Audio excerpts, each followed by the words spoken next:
हमारी एक्सपेक्टेशंस के मुताबिक इन्फ्लेशन का जो एवरेज जो पिछले साल का था वो 23.4% रहा। और उसके साथ साथ बाकी जो करंट अकाउंट की और दूसरी चीज़ें थी वो भी उन्होंने रिव्यू की। और उसके बाद जो है मॉनेटरी पॉलिसी कमेटी ने डिसाइड किया कि हम इस डिसीजन के बेस पे कि हम करंट इसमें पॉलिसी रेट में 100 बेसिस पॉइंट्स की कमी करेंगे, जिसके नतीजे में पॉलिसी रेट जो इस वक्त जो 20.5% था वो कम होके 19.5% हो गया।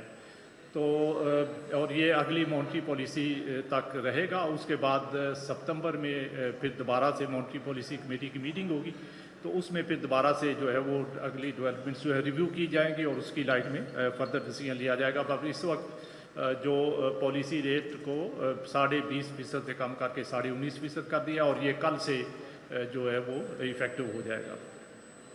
तो इसके साथ साथ और इसके बेसिस जो हैं वो जैसे मैंने बताया कि एक तो इन्फ्लेशन कम हो रहा है, दूसरे हमारे करंट अकाउंट का जो नंबर है, आपने देखा होगा कि इस साल जो साल ख़त्म हुआ है इसमें हमारा करंट अकाउंट जो है वो काफ़ी नीचे आया।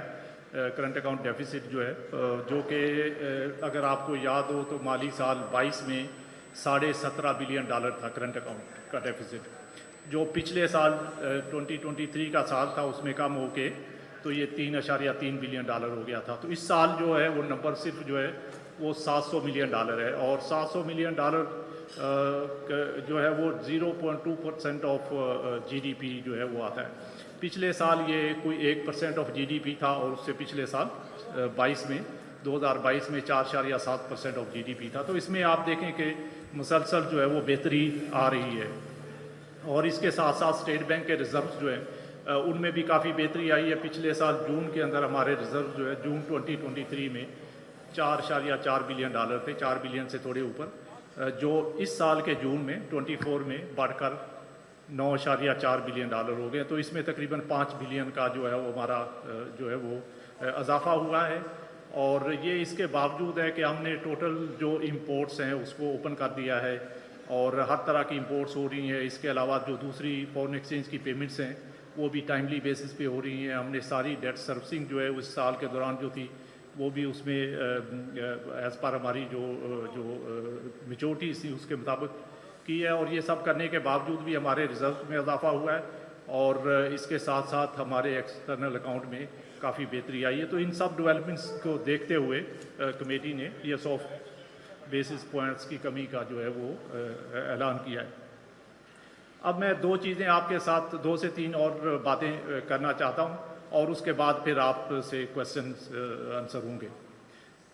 एक बात तो ये है कि अगर आपने देखा होगा तो एक फॉरेन इन्वेस्टर्स के पर्सपेक्टिव से एक बड़ा कंसर्न था कि हमारे जो फॉरेन इन्वेस्टर्स हैं उनके डिविडेंड जो है और प्रॉफिट जो है वो काफ़ी देर से रुके हुए थे। वो बैंक्स के पास लिक्विडिटी के इश्यूज थे, तो उसमें पिछले 2 साल के अंदर जो है उसमें काफ़ी टाइम लैग आ रहा था। तो अभी बैंक्स ने वो सारे के सारे डिविडेंड्स और प्रॉफिट जो है वो फॉरेन इन्वेस्टर्स को रीपे कर दिए, उनकी रिपेट्रिएशन अलाउ कर दी और सब फॉरेन इन्वेस्टर्स अपना जो भी उनका प्रॉफिट ड्यू था या डिविडेंड रिपेट्रिएट करने थे वो कर लिए हैं। तो पिछले साल के अंदर आपको एक अंदाज़ा देने के लिए बता रहा हूँ कि पिछले साल जो माली साल 2024 ख़त्म हुआ है इसमें टोटल $2.2 बिलियन के डिविडेंड जो है और प्रॉफिट जो है वो फॉरेन इन्वेस्टर्स लेके गए हैं।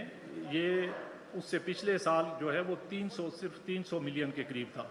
तो इसमें तकरीबन 7 टाइम्स जो है 7 गुना जो है वो इजाफा हुआ है और उसके बावजूद हमारा करंट अकाउंट का जो डेफिसिट है वो 700 मिलियन के करीब रहा है। तो अगर ये प्रॉफिट इतने ना होते तो शायद ये हमारा करंट अकाउंट इससे भी कम होता, लेकिन चूँकि वो भी बहुत ज़रूरी था तो इसलिए वो सब प्रॉफिट रिपेट्रिएशन के बावजूद और सारी डेट सर्विसिंग और सब करने के बाद इंटरेस्ट पेमेंट्स करने के बाद भी हमारा सिर्फ 700 मिलियन का करंट अकाउंट का डेफिसिट था।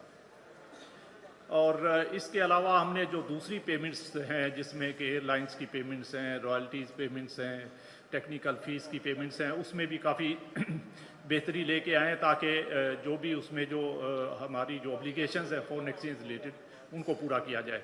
और उस सब के करने के साथ अकाउंट्स एक्सटर्नल अकाउंट में आप खुद देख सकते हैं कि इम्प्रूवमेंट है।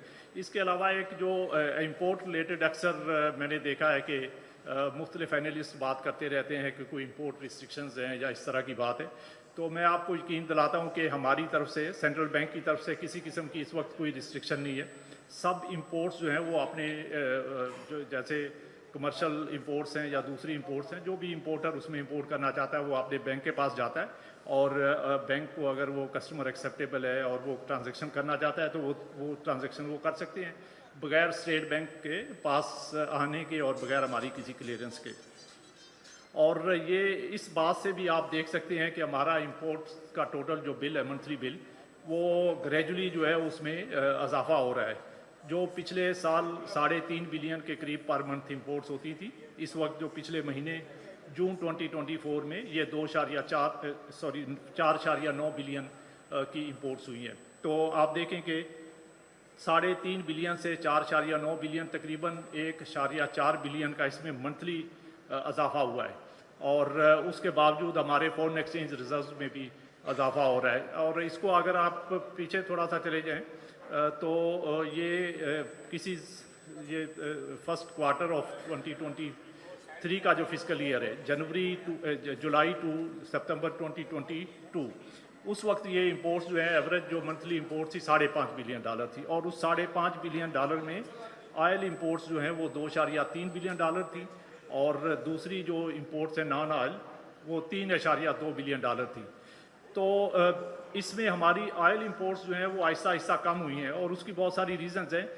बट आप ये समझें कि पहले क्वार्टर 23 से जो ऑयल इंपोर्ट्स $2.3 बिलियन थी वो कम हो के आहिस्ता आहिस्ता इस वक्त जो है वो पिछले क्वार्टर में सिर्फ जो है वो $1.4 बिलियन हुई। तो तकरीबन $900 मिलियन की ऑयल इंपोर्ट्स में कमी हुई है। और उसकी वजह जो है वो एक तो इंटरनेशनल ऑयल प्राइसेस में कमी है, दूसरा हमारी वॉल्यूम ऑफ जो ऑयल इंपोर्ट्स है उसमें पेट्रोलियम रिलेटेड प्रोडक्ट्स की उसमें थोड़ी कमी आई है और इसके अलावा दूसरे फैक्टर्स भी हैं।